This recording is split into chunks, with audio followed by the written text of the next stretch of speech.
We're back and stronger than ever. TPI Composites is bringing jobs back to Iowa, building the future of clean energy with the power of wind. Wind powers the world, and here in Iowa, it powers growth, jobs, innovation, and opportunity for generations to come. When we build here, we fuel something bigger, a cleaner future, a stronger workforce, a legacy that will last. TPI Composites. We're back, Iowa, powering the world.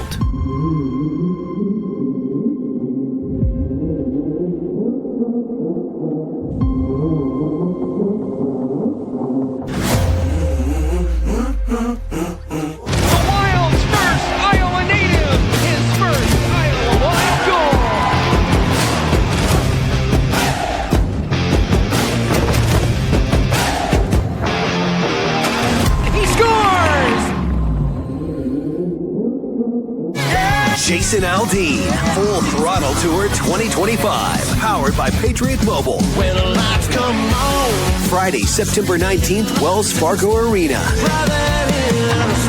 With Nate Smith. You set my world on fire. And Ray Lynn. Jason Aldean, on sale Friday at 10 a.m. at iowaeventcenter.com. Jason Aldean live. Hello and welcome into Bigger Than 12 with some updated rebranding. Aiden Wyatt's producing the program. He's got this program looking great if you're watching on YouTube. However you're watching, Eric Herman, shout out the boy. Oh, thank you, Eric. Thanks, Aiden, for everything he does too as well. However you're watching, however you're listening, thanks for being here for Bigger Than 12 on Iowa Everywhere. I am Jake Brend, joined by Derek Duke in Texas. What's going on, my friend? Doing great. As always, man, I'm sorry I could not make it up to the Iowa Everywhere party. It looked like a fantastic time, but I did do a little bit of partying of my own this weekend, which explains the beads that I'm wearing here. It's Cowboy Mardi Gras weekend here in Bandera, and I didn't make it to the parade because the weather was absolutely disgusting. It was cold. It was rainy. I didn't want any part of that. But I did enjoy some beverages and listen to plenty of live music. It's I told you guys, it's 3 days of straight live music, and it's a pretty cool event. And you get people from just all over the state, even Louisiana, that do make it down here. That sounds fun, and I don't want to make you feel left out or have FOMO, but there's no way it was as fun as the Iowa Everywhere Fan Appreciation Party. I mean, that's fair. Well, one of the best nights ever. It was so fun down at the Irish. Murph and Andy especially did such a great job planning this event, getting all the sponsors together, all the listeners together. The crotch touch there is my favorite one. Yeah. If you could tell that picture was after midnight. Yeah.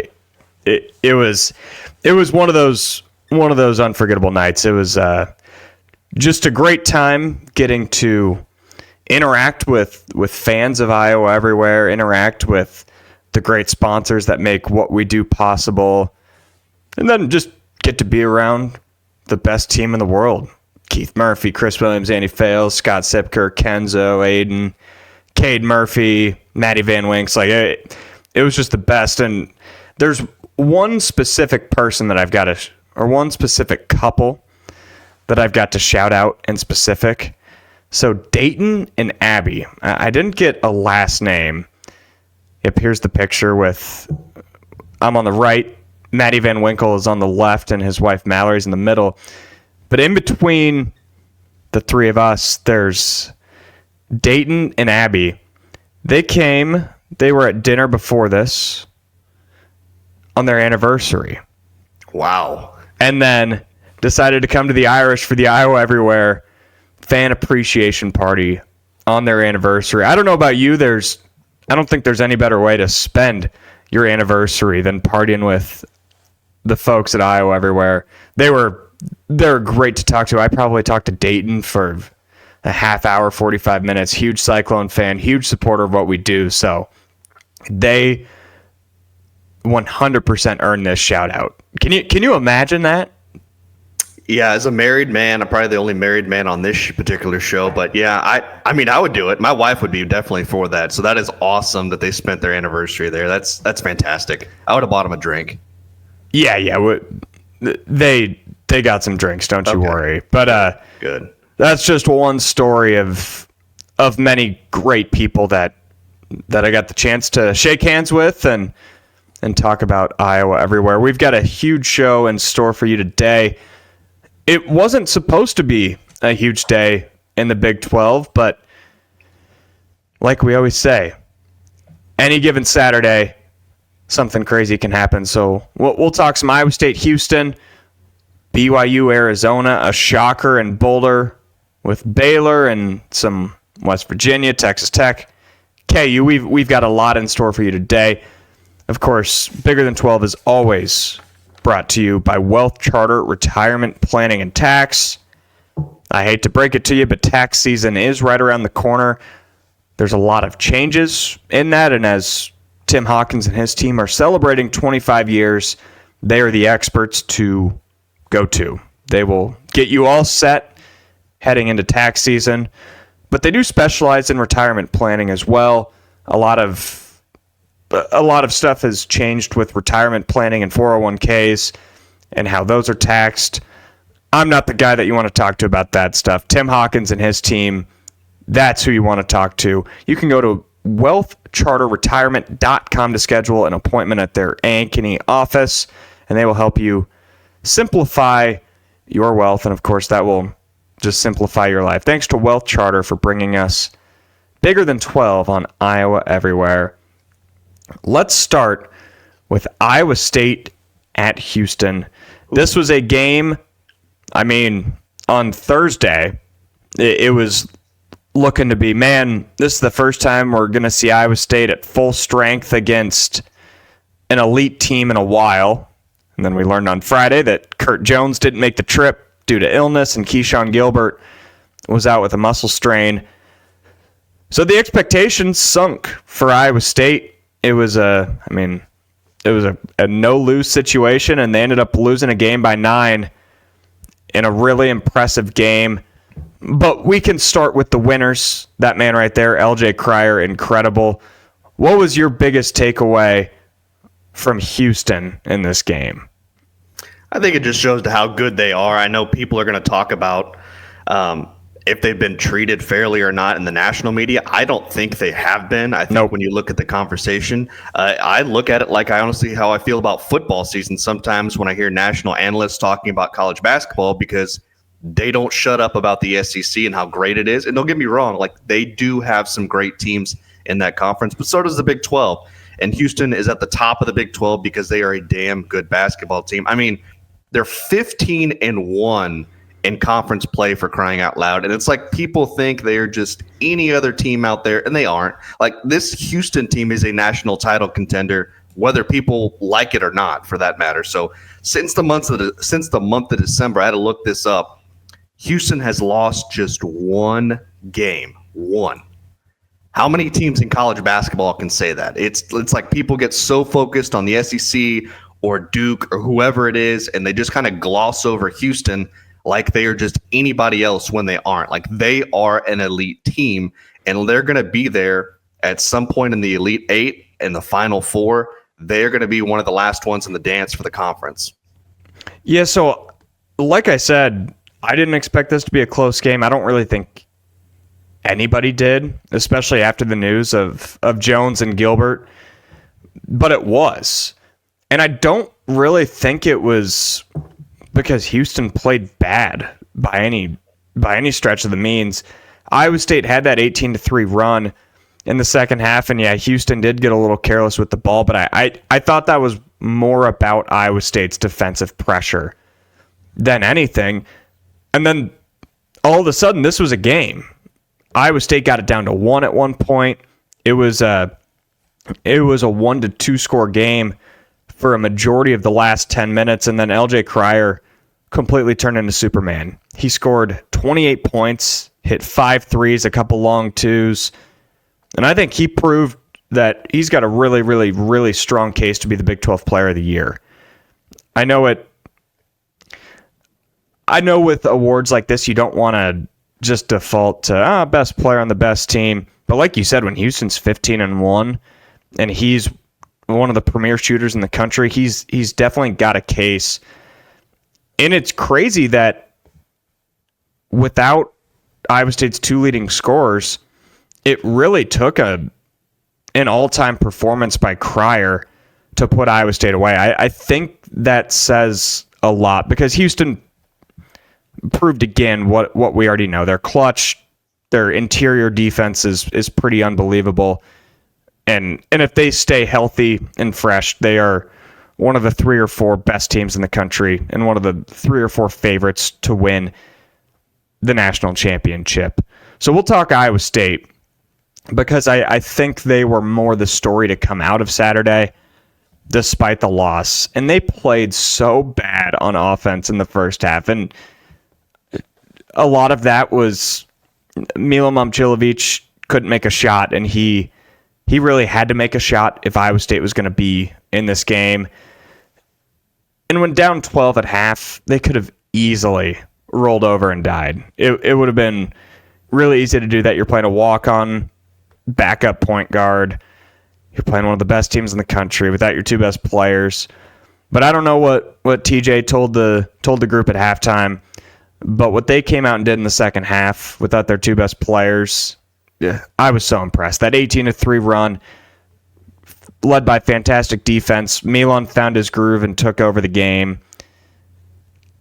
It said more to me than really anything in the last month and a half of the season. The fight and the mental toughness and the wherewithal to hang in that game and to get back in that game, it said so much about what this team is. Yeah, I think the story to take away from this game is just it's Iowa State. It's not Houston. We know how good Houston is. We've already talked about that and what we think they're going to become later as the season goes on. But this game to me was about Iowa State and the fight that they put up. I mean, let's be honest here. A few days before the game, I probably would have given Iowa State a 30 to 40% chance to win that game in Houston. That may be being a little bit generous there. And when you take away Iowa State's 2 top scorers and Curtis Jones and Keyshawn Gilbert, I probably dropped those chances to around 10% to win that game. But Iowa State played a hell of a lot closer than 10%. I mean, defensively, I was really impressed with the way they played. They forced 17 turnovers, which was a season high for Houston, by the way. And, of course, they did struggle a bit offensively at times, which is expected when you're down your top 2 scorers. And how about Milan? He caught fire in that second half, scored all of his 16 points there, and even Heisey steps up, gives you 12. Iowa State was playing with house money in that game, and they nearly pulled it off. Like, nobody expected them to put up a fight, and they did, especially after being down by, 12 you said at halftime. I mean, I honestly thought Iowa State would fade away in the second half, but instead they put up one heck of a fight. And again, Houston was the better team coming in. Even with a healthy Iowa State team, Houston was the better team, but you have to appreciate what you saw on Saturday from the Cyclones. But I also got to bring this up. How about that call on Nate Heisey? Maybe the worst call I have ever seen on a basketball floor. Yeah, that was such a weird call because I'm not a ref, so I don't know the by the book call of a cylinder foul. What I do know is that happens 50 to 60 times a game, and it doesn't get called. And I thought Jay Billis made a really good point on the air that if that's considered a cylinder foul, what's stopping every player in the country from throwing an elbow to get the guy out of the cylinder? It sets such a bad precedent. And on top of that, it ended in a 5-point swing because LJ Cryer came out, hit a 3, and it added another foul to Nate Heisey, who they really needed to be on the court because of the lack of depth. And yeah, just completely changed the momentum of the game. On the other hand, I saw a lot of fans on Twitter, and I get it, almost blaming the loss on that call. And while it was a huge call and it did swing a lot of the momentum, there was still 9 minutes left, and Iowa State did cut it back to 2 a few different times. So I think TJ Otzelberger would be the first to tell you that call didn't really cost the team the game, but I do think it changed the course of the game and how it could have gone the rest of the way. I agree on that. It's not one you look at and blame it on the loss. You're right. It did swing the momentum, which probably factored into that, of course. But I can't sit there and point at that one foul and say that that was the problem there. Yeah, so I want to talk about Nate Heisey. If Nate Heisey can have that confidence, and if Iowa State can get that version of Nate Heisey in March, he's maybe the single biggest swing player on the team. Because you know what you're going to get out of Curtis Jones. You know what you're going to mostly get out of Keyshawn Gilbert, Tamin Lipsey, Milam Chilovich. If you can get 8 to 12 points out of Heisey, along with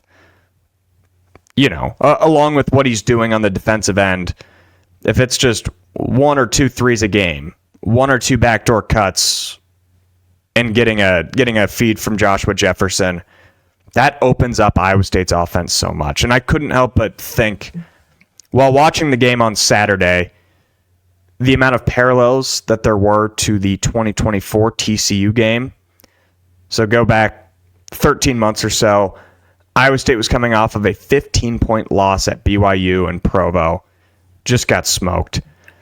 Keyshawn Gilbert and Curtis Jones really hadn't come into their own yet as Iowa State Power 5 basketball players. And at that point, I thought the team was underachieving to what we all expected. So they go to Fort Worth. TCU is in the top 20, and Tamin Lipsey didn't play. He had a shoulder injury, and everyone thought, the game, they're going to get smoked. But instead, Keyshawn Gilbert, Curtis Jones were forced to take more of a role, and it was that day that turned the season around. They won the game, and those guys found a new sense of confidence. I think that could come out of Saturday with Nate Heisey, with Milan. That was really the first time we've seen Milan as the first option for an entire game. If he's back in Ames next year, that could be what we see. And I was really impressed with how he started to create his own shot even after having a really, really rough first half. I think that loss, that 9-point loss on Saturday, could go a really, really long way towards this team's success and destiny in March. Absolutely, and you're right about Heisey too. That was a guy we talked about a couple shows ago. Whether we should play or really not, or give him a chance, and he just proved on Saturday that he really does belong on the floor. And you're right, when he plays that well, it makes this Iowa State team just that much more dangerous. Moral victories shouldn't exist for a team with Final Four aspirations. I'll be the first to say that. But this game was probably the exception. Because so Ken Pom had this at a 9-point spread. I think in Vegas it closed at 10.5, maybe 9.5. And there was a very, very good chance that Iowa State could have lost this game by 20 or 25 points. I don't think that should have hurt them without their best players. Luckily, we don't have to worry about that, but I think it might have hurt them to keep it within a good margin and to even be in the game late.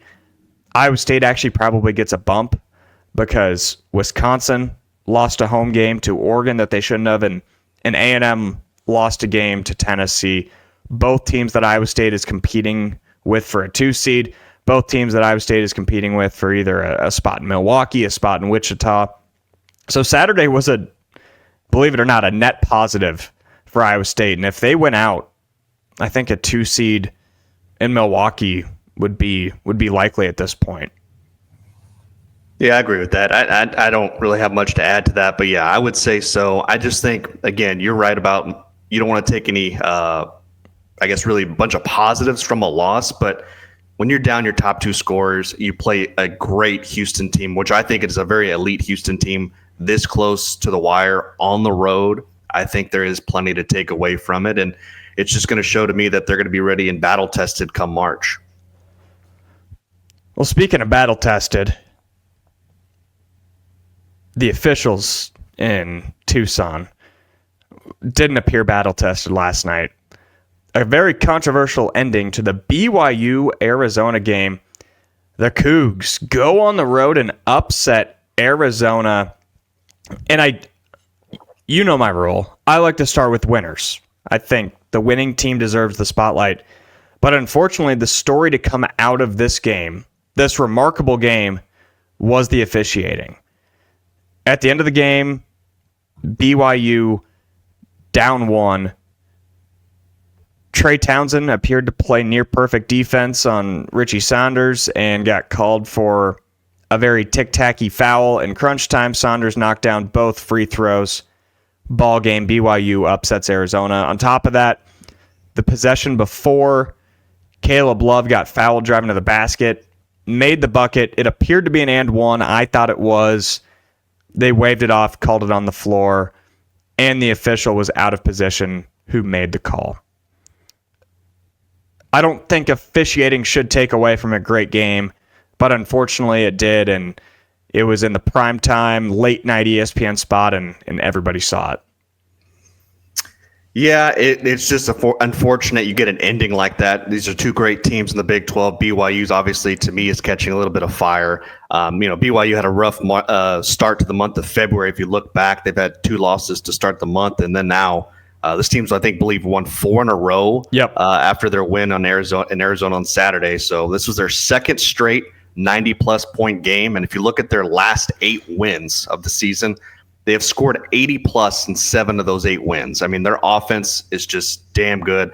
They have a top 3 scoring offense in the Big 12. And if you look at the conference-only stats, they are the top team in shooting percentage and the second in three-point shooting percentage. I thought Richie Saunders played outstanding, led them with 23 points on Saturday. And the one thing that stood out to me, obviously outside the refs, was their points off turnovers against Arizona. They got 22 points off 14 turnovers by the Wildcats. And look, when BYU shoots that well from 3, I know it's cliche, but they are going to beat some really good teams, and they could be a problem heading into the tournament. Yeah, they're playing their best ball of the season, 4 straight wins, and it's not just 4 straight wins over anybody. They went to Morgantown. We know how tough of a place that is to win. They beat K-State when K-State was the hottest team in the entire country. They beat Kansas by 34, tying the largest margin of defeat in the Bill Self era. That's gone back nearly 20 years. And then, of course, Saturday night at Arizona. Their offense, it's firing at an all-time level. It's similar to what we saw last year, a team that torched Iowa State in Provo and then almost beat them in Ames. And what I was most impressed with against Arizona was how easy they made it look. And we know the caliber of defense that Arizona has. We know the defensive guards and how big and physical they are, but BYU still made it look really easy. 14 made threes. They assisted on 21 of their 36 field goals.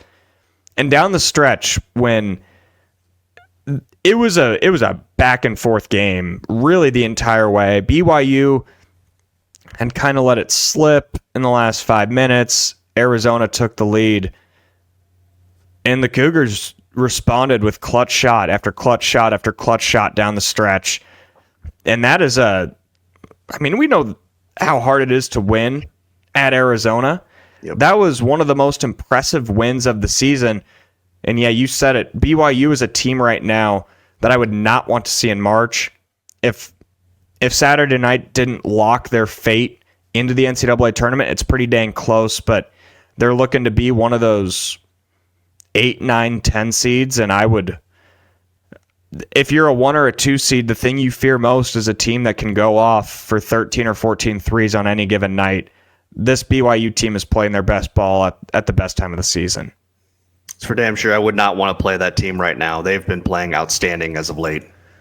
And just like that, Arizona is on a bit of a skid. They've lost 3 of 4. None of them are real bad losses. At Kansas State, of course, when they were the hottest team in the country. At home against Houston. Can't blame anyone for losing to Houston. And then at home against BYU, not a good loss by any means. It's a quad 2 loss. But we do know how good BYU is playing at this point. For me, it goes back about a month that we've been talking about this. is just some more struggles in the clutch. All three of those games that they've lost in this last 4-game stretch, it was tied. They had the lead in the last 5 minutes, and they ended up losing all of them. It's just something that I haven't been able to take my eye off of after they lost that game in Lubbock. So if there's a concern for them in March, it is that late game execution and decision-making, shot selection, primarily out of Caleb Love. For sure, that could be costly come tournament time. But I think when you look at their last 3 losses, which, yes, like they have lost 3 out of their last 4, but you're right. Look at who they played. I mean, they played the hottest team in the Big 12 at the time in Kansas State on the road, lost by 3, played Houston very tough, and then you lose to BYU. I mean, BYU shot lights out on Saturday night. So you never want to go into March on shaky ground, but they do get Utah coming up, which should be a good a win there, and then a rematch with Iowa State, which should be a great measuring stick for this team and a good chance to really bounce back. I mean, if they lose to Iowa State and Kansas coming up, then maybe I would be a little bit more concerned, but I'm not going to throw in the towel on this Arizona team just yet. I still think they can do plenty of damage come tournament time. Yeah, with 4 games to go, they close with Utah, like you said, at Iowa State, Arizona State at home, and then at Kansas. So those are 2 games where they'll be underdogs by at least 4 or 5 points, you'd think. If they could get one of those wins, it probably locks them into a 3 seed. You'd think if they go 2-2, you're leaving the chances open that they could slip to a 4. My concern level isn't that high on Arizona. I still think they have a really high ceiling, but just the late game execution stuff, that's what worries me, because you just know every year in March there's going to be a 3 or a 4 seed slip up in the first round. And a lot of that, it's never really blowouts. It's so-and-so. It's Princeton. I know Arizona fans know that. It's Princeton hanging around and taking over at the end of the game. They've got to figure that stuff out. They've got to. They just have to if they want to survive in March. So there's a couple crazy stats to come out of that game in Tucson. I don't know if you saw this, but this is from Jared Burson. So BYU's 96 points in Saturday's win are the most by any visiting team in a game at the McHale Center since December 28th of 2009. Wow. You want to know who played in that game? Wait, hold up here. Was it James Harden? No, it was BYU. Oh, it was BYU. I'm sorry. Yeah, it was BYU and Jimmer Fredette beating Arizona 99-69, led by 49 points from star Jimmer Fredette, and that was BYU's last visit to McHale. So Arizona played 258 home games in between those games, and BYU's responsible for the two biggest offensive outputs. Just a crazy stat that I saw coming out of Saturday night. My bad. I thought you said which team. I was like, I'm trying to think back at 2009 Pac-12, and I'm like, I think James Harden was around back then, but I totally forgot about Jimmer, because Jimmer played, I think, another 2 seasons after that. Yeah, that sounds about right. 2010 or 2011. I forget how good Jimmer Fredette was for BYU sometimes. And now another stat to come out of that: Tommy Lloyd has now only lost at home twice while scoring 90+. Just shows what an offensive output it was from BYU. We'll get to Baylor at Colorado in a bit, but we know Colorado's a pretty popular spring break destination for Iowans. I've never been on spring break. I've been to Colorado a handful of times. I love it. Go out, do some skiing, sit in a hot tub. I think it's the mountains this time of year are beautiful. And a lot of Iowans, as you know, you'd probably never do this. You'd probably never drive 12 hours. But a lot of Iowans love to make the drive out to Colorado. If you're going to do that, please, I beg you, stop at Freedom Tire before. Nebraska, sorry to any Nebraskans listening, it's not a great place. I can promise it's an even worse place to be stuck on the side of the interstate with a bad tire. So go to Freedom Tire. Quentin Crowner and his team will take care of you. They can do anything to your car. All of it. And they'll do it right, they'll do it quick, and they'll do it for cheap. They're a local business with locations in Ames, Altoona, Des Moines, West Des Moines, and Urbandale.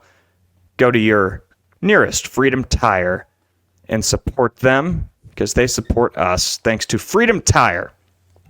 So Boulder, Colorado.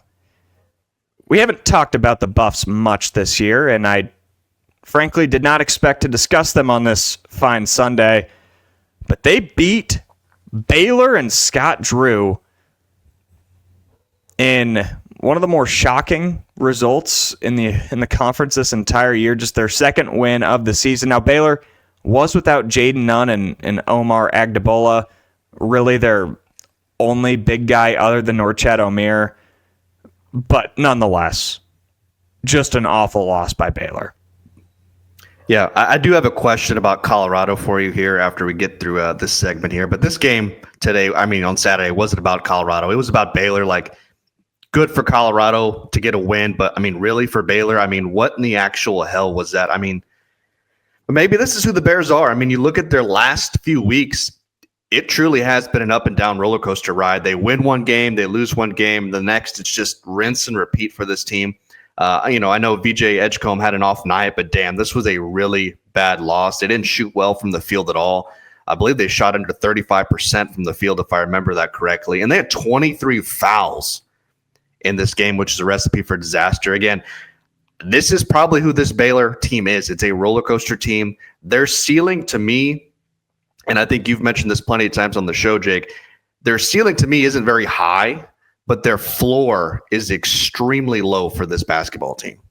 Yeah, their floor, of course, is really low because they're going to be an 8, 9, 10 seed, so they could easily be one and done in the tournament. They're going to be playing a team that is on their level, and if they play like they did last night, their floor is a 20-point loss in the NCAA tournament, which is not what you would expect out of a Scott Drew coach Baylor team. This is a team that won a national championship 4 years ago. And this was a game to me where they just looked tired. They didn't have the depth. They're playing in the altitude. And I think a lot of that is what caused those fouls, is fouls come out of exhaustion. And they just didn't have it down the stretch. And they were down 8-9 late, made it a close game, nearly won it because Colorado pretty much wanted to give them the game because they're not a great team. But yeah, I'm starting to question if Baylor's a lock to make the tournament. They've got some work to do. Their last four isn't anything too crazy, but they've got to go to Cincinnati, to TCU, and they close with Houston at home. They'll probably be a point or two underdog at Cincinnati. It'll probably be close to a pick'em at TCU for a rivalry game, and then I don't think they're beating Houston and Waco, so that they probably got to they'll get Oklahoma State at home. They probably got to get one of those road games if they want to feel extra safe making the tournament. The good news for them is the bubble is so weak this year.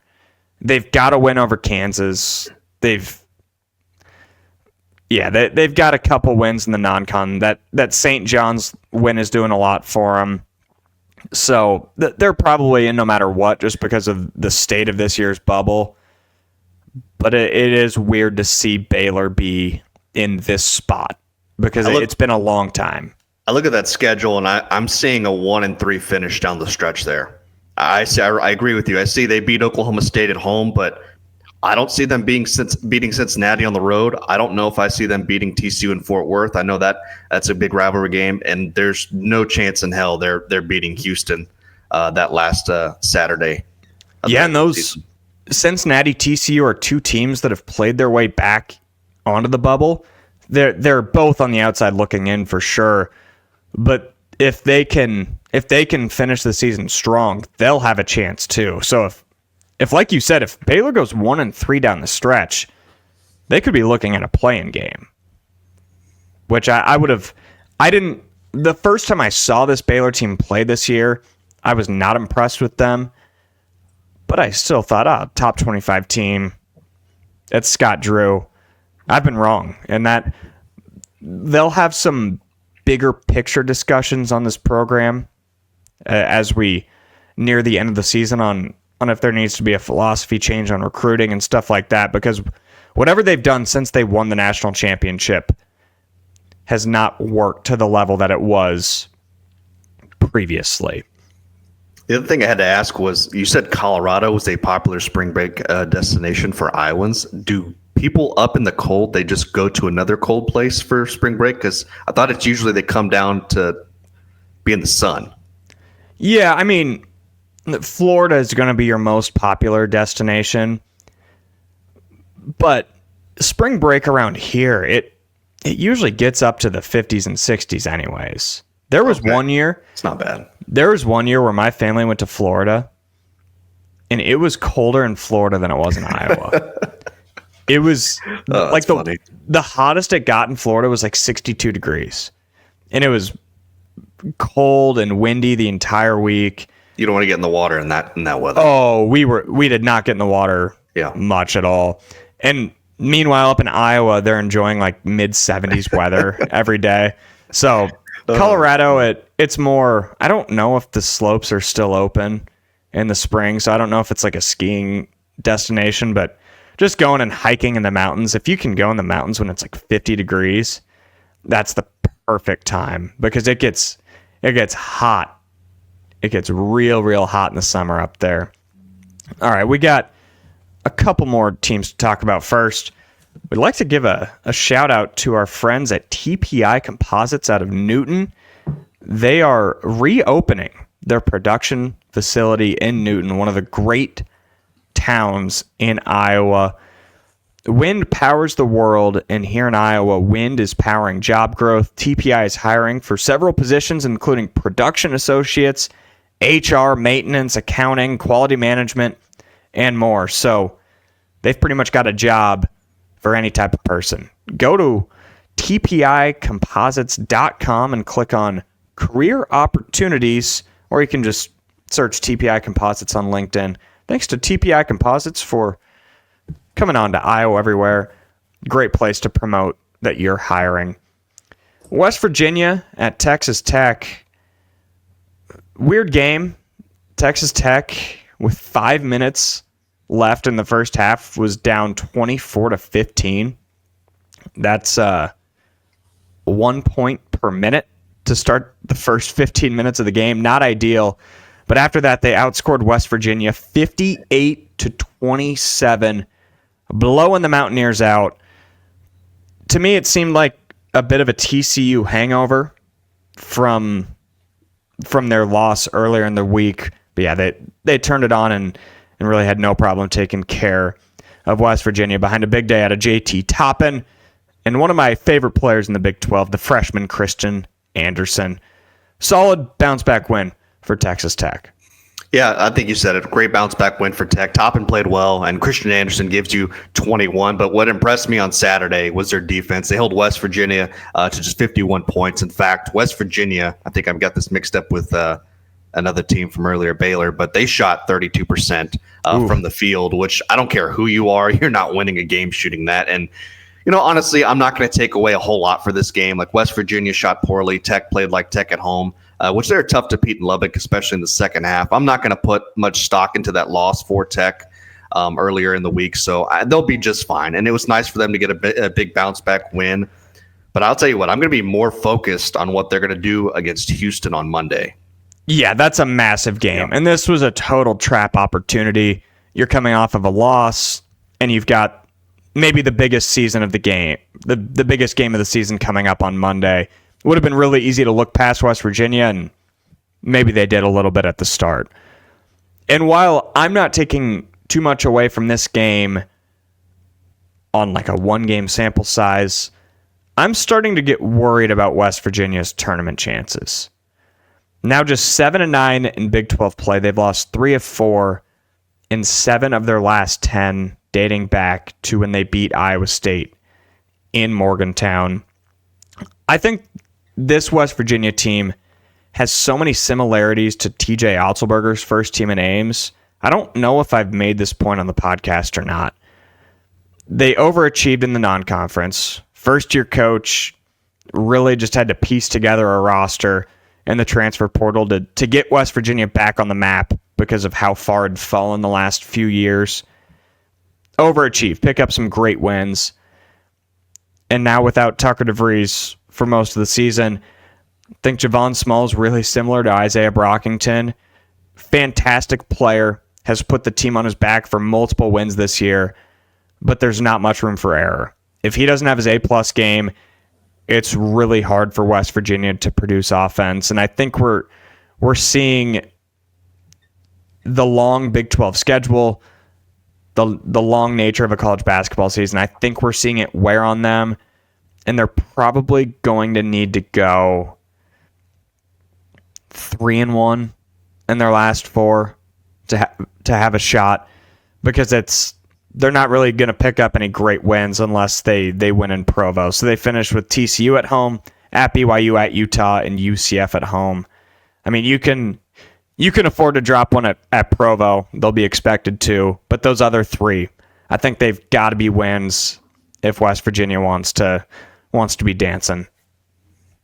I think they finished 2-2, and they finished 9-11 in conference play. That would be, right on the bubble. Right around the bubble. But this is a team where I think Kansas City will matter to them and their chances to get in.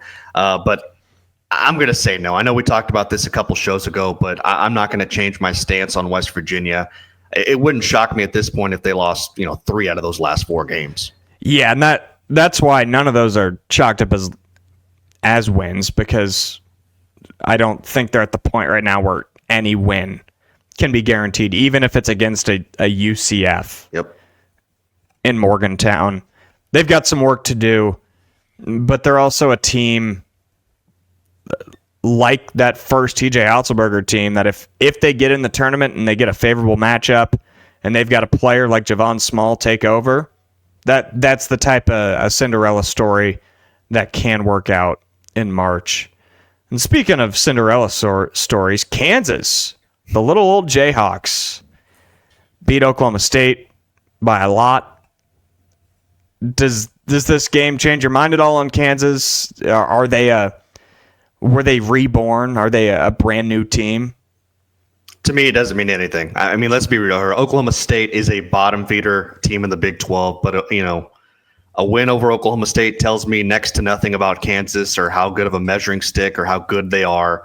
It does add a win to the win column, and that's pretty much it. I mean, a win over Oklahoma State doesn't change the fact that Kansas is an inconsistent team like they have been all season long. Yeah, I got to see it more against a team that's not Oklahoma State. The team looked like they liked each other, though. That's something. But it's really easy to like your teammates when you win a game by 32 points. They go to Boulder. We know Colorado's not a good team, but they gave Iowa State some trouble in Boulder. They gave Houston a little bit of trouble. They beat Baylor. So that's a game where you can't just walk in there and play a C- effort and expect to win. We'll learn a lot about Kansas, a team that hasn't won a road game since January 22nd against TCU. So That's crazy. And then they've got about as brutal of a 3-game stretch to end the season as possible. Tech at home, at Houston, Arizona at home. And I'll tell you what the key to the Jayhawks is. It depends on what uniforms they're wearing. Because if they're wearing these horrible, no good Adidas uniforms, I think they could lose out. I don't know how much you've seen of these rebrand. Oh my gosh, look, if you're watching on YouTube, it looks like a misprint, like a total misprint. It's so bad. Looks like a toddler did it. It does look like a toddler did it. There's Texas Tech's. Man, if I love me some Big 12 basketball. Saturday, March 1st, it's Texas Tech at Kansas and Fog Allen Fieldhouse, a top 10 team going on the road. But if Texas Tech is wearing those Adidas uniforms and Kansas is wearing theirs, I'm not going to watch. Is there a single person out there that thinks these look good? I would love to know. I'd love to know who was in the boardroom that approved that and get them the hell away from college basketball. Please. Oh my gosh. I regret putting that in the rundown because I had to look at him. Yeah, Aiden, stop, please. They're getting worse. We want people to watch on YouTube. This would be a great reason for them not to. And so Kansas had these separate uniforms released. We're playing a video right now from Kansas Athletics. I think these were like some 100-year edition. I think they're probably a little bit better. Oh gosh, never mind. That looks like a horrible All-Star jersey. That's exactly what it looks like an NBA All-Star Weekend jersey from like 2010 and which is non-existent anymore. The All-Star Weekend's a complete joke, by the way. Like these jerseys, just a complete joke. Apparently the players like them. I don't know. Maybe they're faking it for the camera. They were also paid to like them. They're also getting paid. I mean, Kansas sold their soul to Adidas a long time ago.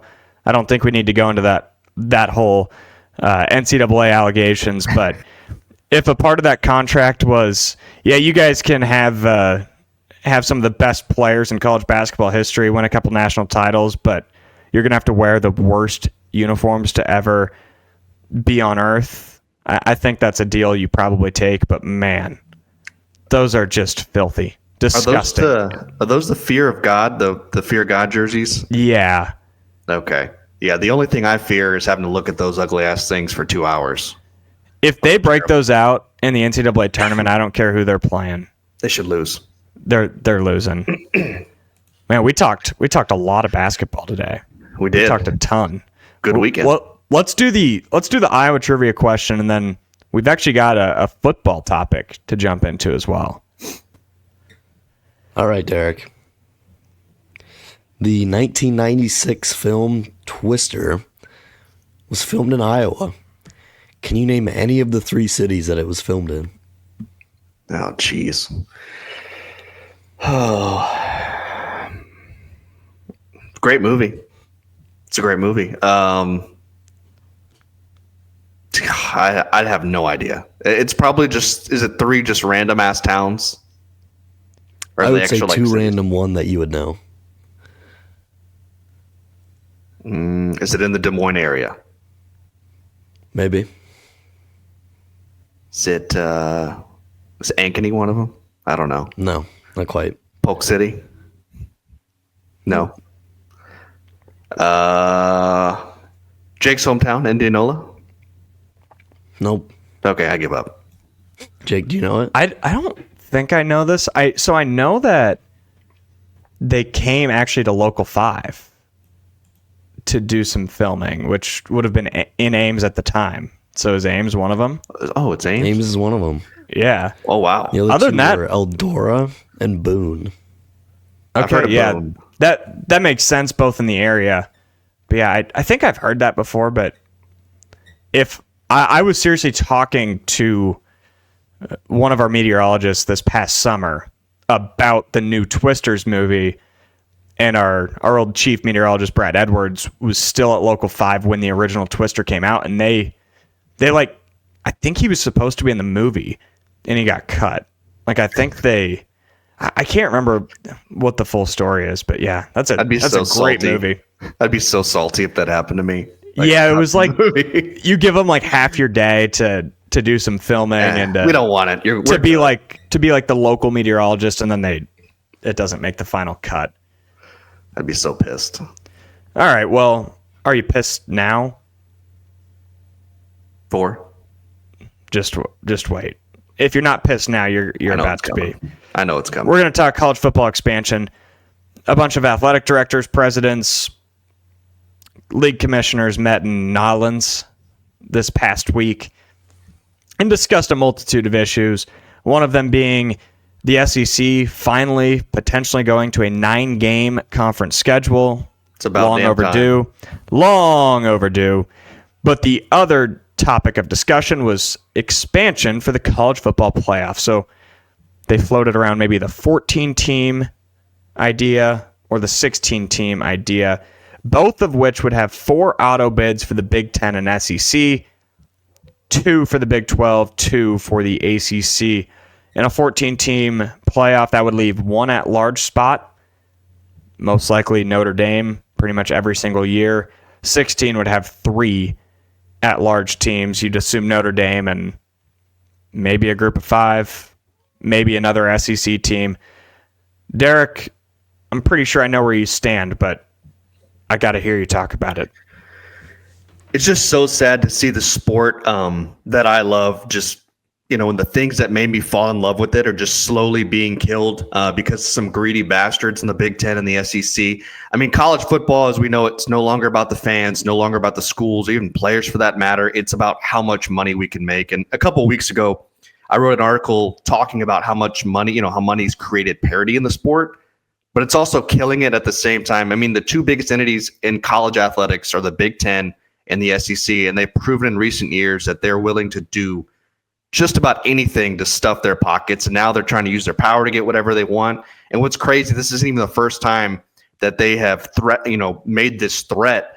Last spring, they threatened to create their own postseason system if they weren't granted a majority of the revenue, and they want full authority over the playoff format. Like the new proposal would give the Big 12 and ACC 2 automatic bids for a 14-team playoff, but it also give the Big Ten and the SEC 4 bids each. Like, does anyone actually believe that's what's best for college football? Like, maybe ESPN does, but and again, outside of money, like, I think the SEC is reeling a little bit. I looked this up the other day. I believe it was from 2006 to 2012. They won 7 straight championships. From 2013 to 2022, excluding 2014, that is, they had 1 team in the national championship game. Now they've gone 2 straight seasons without a team in the title game. Greg Sankey's blood is probably boiling like mine here today. And meanwhile, the Big Ten's got 2 back-to-back championships. Like, Sankey wants as many teams as possible from his conference to get in with automatic bids no matter what. And the Big Ten, I'm sure, feels the same way. Like, my problem is they believe that they are head and shoulders above everybody else. Like, they feel like the rest of the conferences should be lucky enough to share the same field with them. They don't care about the sport. Let's be real. They don't care about the sport. Sure, they can say all the right things to the national media, and the national media and ESPN folks will just kind of nod their heads in agreement. But behind closed doors, I would be willing to bet about anything, just about anything, that nobody in those meetings is talking about what's best for the sport, nor do they care. I mean, just look at what they've done to other conferences. Do you think Texas and Oklahoma were just randomly, they just randomly decided to pick up and leave for the SEC? Like, it was planned. Like, sure, there were meetings between those schools at some point in time. The only thing they care about is how much money they can get and put in their pocket, and they don't give a damn on how they do it. I mean, they are willing to kill college football as we know it, as long as their wallets can get fatter. And let's just be real here. They are a bunch of greedy bastards in suits that pretend to give a shit about college football. And that's my biggest problem with this. Like, if those 2 conferences want to take their ball and go home, let them. If they want to have a pissing contest in a bathroom while ESPN sits there and watches, then by all means go for it. If they want to do their own thing, tell them to leave and not let the door hit their ass on the way out. I'm sorry, I'm pissed. It makes my blood boil when I read this crap. Yeah, you made a lot of good points, and maybe I'm so desensitized to it. When I saw it, I'm like, well, I guess at least they're giving the Big 12 some auto bids, because I maybe didn't expect that. It wouldn't have shocked me if they released a 16-team playoff to have 8 auto bids from the SEC and 7 from the Big Ten and 1 for Notre Dame. Like, that sounds ridiculous, and maybe I'm exaggerating that point a little bit. But at the same time, I was like, I guess it could have been worse, which shows how broken the system is that that's even a possibility. Of course, the Big 12 and ACC should be getting a couple auto bids to the playoff. I don't know. I'm so desensitized to the corruption, to the money, that it doesn't surprise me at all.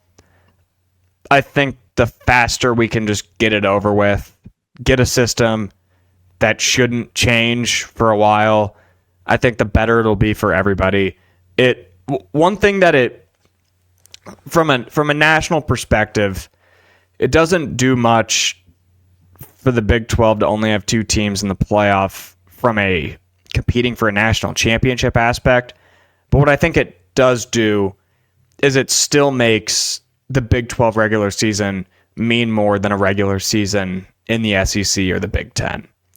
Because like we saw this year, Ohio State lost to Michigan, a not good Michigan team at home. Let's say that happened in the Big 12. Let's say this year Arizona State is 10-1 going into the last game of the regular season, and they lose their last game to Arizona, their rival who's not going to be good this year. They're not getting in the college football playoff. Ohio State still will. And that does make it matter more week to week in the Big 12. And I think that's a good thing for the product TV-wise. It's a good thing for the fans. It's a good thing for us to talk about because these games still do mean more than I think they will in the Big 10 and the SEC. And that's not because the product is any different or anything like that. It's just you get gimmies. And that's not what makes college football great. College football great. What makes college football great is the week to week. Like you gotta keep this going. You cannot slip up at all if you're in the Big 12 or the ACC. Or now you get mulligans. You get mulligans over in the bigger conferences. Yeah, it's a shame what this is coming down to. And my question is, when does it stop? Like, at what point do we stop this expansion and do we stop the SEC and the Big 10 from getting, they're just going to want more teams. At some point, they're going to want more automatic bids for their conferences. Well, what's going to happen is they're going to create this scheduling agreement, is another thing that was discussed, and they're going to weed out all SEC and all Big 10 teams from playing Big 12 ACC teams. And eventually, I think by 2030, that might kill the Cy-Hawk game. That might kill a lot of great rivalries throughout college football. And what that's going to do, it's going to water down the metrics for the Big 12 and the ACC because they're not going to have opportunities to prove themselves against the bigger conferences. And in 7 years, they're going to be like, why are we essentially letting mid-majors into this tournament? It's just like what's happening in the NCAA men's basketball tournament. And the Big 12 is not innocent there. It's kind of the same thing that's happening in both sports. So if we're foreshadowing, that's what's going to happen. It just is. If Iowa State can't schedule Iowa, or if TCU can't schedule Michigan, just using an example, then eventually all of the metrics of the conference will be watered down to the point where they'll be viewed as second-class citizens even more than already they are right now. Yeah, they're going to look at the Big 12 and the ACC as a group of 5 conference, and at some point they're going to get together and they're going to say, we gain nothing. Like you're right, in college basketball, you're going to say, we gain nothing from playing these teams, so why are we playing them? And at some point, it's going to stop. And whether that's the time that they go do their own thing, I say screw it. Let them do it. So broken. What's not broken is our random Big 12 basketball segment. Random Big 12 basketball player segment, rather. I think I've got 2 in a row. Aiden? I think that's right. Welcome back. Man, Jake playing the whole, I don't know if I got it. Welcome back, Aiden. I got a good one today. I got a good one, a classic, a good little I like to hear classic throwback here. Okay, you ready? Yes. Let's do it. All right. This forward was born in the same state where he went to school at, played all 4 years at one Big 12 school. His senior season, he finished 3rd in the Big 12 in scoring, averaging 16.9 points per game, and was a first-team All-Big 12 selection. His senior season, he led his team all the way to the Elite Eight, and he was undrafted coming out of college. Is it Perry Ellis? 3 for 3. You got it. Yes. You got it. The 4 years threw me off. I thought it was like he was there for 12 or 15 or something. 44 years. Yeah, it was 44 years because he was. I believe his nickname was the Old Man. Yeah, and he was a pioneer because he was the type of guy that seemed like he'd been in college for 8 years back when players actually weren't allowed to be in college for 8 years. So he started this movement of players. Like, what did I see last night? That,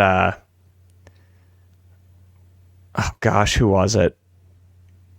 There was a player that's the same age as Talon Horton-Tucker who left Iowa State 6 years ago, and he's still playing college basketball. The name is slipping me right now. I'm sure it'll come to me eventually, but Perry Ellis, yeah, he was so good the day that he got to Kansas. He was so good for 4 years that it made it seem like he had to have been there for so long, and he looked old. That didn't help his cause either. Man, just a great player in a great era of college basketball in the Big 12. He was a grandpa balling out on the court, man. He was, yeah. Those Perry Ellis, George Yang battles, those were the best. Those were the days. Oh, jeez.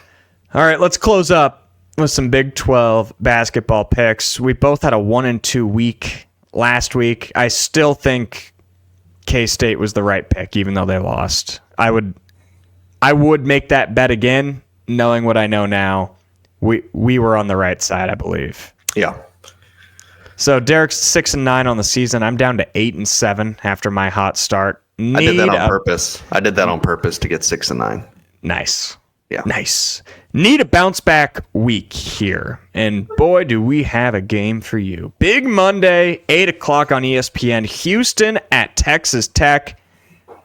I'm going to guess this line opens around 1.5, according to what Ken Palm is saying. Where are you going, Derek? God, this one's so tough. I know Houston's a great team. You know, they're going to want revenge, obviously, for what happened in Houston a couple weeks ago. But damn it, my heart says Texas Tech here in Lubbock. I'm going to go with the Red Raiders to win that game outright. I wish I could wait until I saw the actual line of this game, because that will tell me a lot. If Texas Tech opens up favored in this game, I would 100% bet on Tech. For now, I don't like the odds of Houston losing to the same team twice in a season much at all. I think they're going to be extra motivated, and they are used to playing in these tough environments.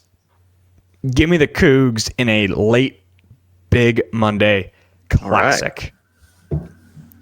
And boys, this game big, because two bubble-ish teams.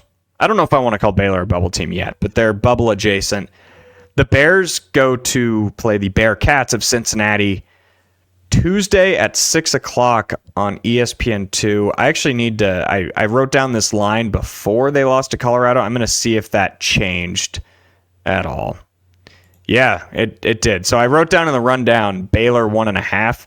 Yeah. Ken Palm actually has this at Cincinnati by 1.5 right now. So we'll go off of that line.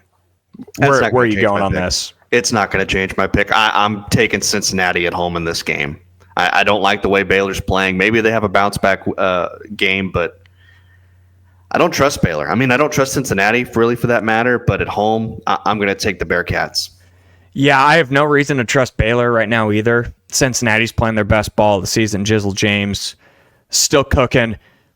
That's a tough place to play, and they need it. They need to close the season strong to make the NCAA tournament. I think Cincinnati takes care of business over Baylor at home. And this one, I don't know if we should have even included it because we don't know the status of Kurt Jones and Keyshawn Gilbert. But it's like throwing darts with the blindfold on, whether or not Jones and Gilbert will be in Stillwater for Iowa State at Oklahoma State for a Tuesday night tip on ESPN Plus at 7 o'clock. Ken Palm right now would say Iowa State's favored by 11.5.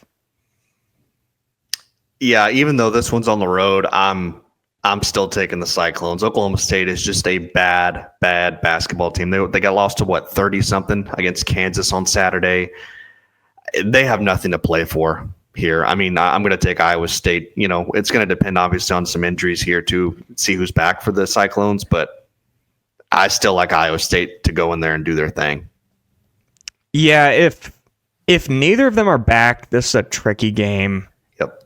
Because, I mean, we saw what happened in Morgantown the second game without Mila Momcilovic. You kind of get that first game against Kansas. You get that first game boost of rallying around these guys that aren't here. It can be tough for the second game. With that being said, it's probably a good spot for it to be Oklahoma State. So even if Iowa State does sleepwalk a little bit, they should still win this game. And I'll take them to cover late. This is probably a single-digit game in the second half, but I think Iowa State pulls away at the end. So we are riding two together and going head-to-head. Big Monday. On Big Monday. So that'll decide this week's picks. It's going to be I can't wait for Big Monday. I'm going to be locked in, as I always am. But we're getting to the home stretch. Only 2 Saturdays left in the Big 12 regular season. Can't wait to almost tournament time. And then Kansas City. Man, I can't wait. I also can't wait to be back with you next week on Bigger Than 12, just like we are every Sunday. We'll be right back here on Iowa Everywhere on YouTube, Spotify, Apple Podcasts, however you watch, however you listen. Thank you for joining us. Thank you for supporting us. And thank you for tuning in to Iowa Everywhere. We'll be back next week.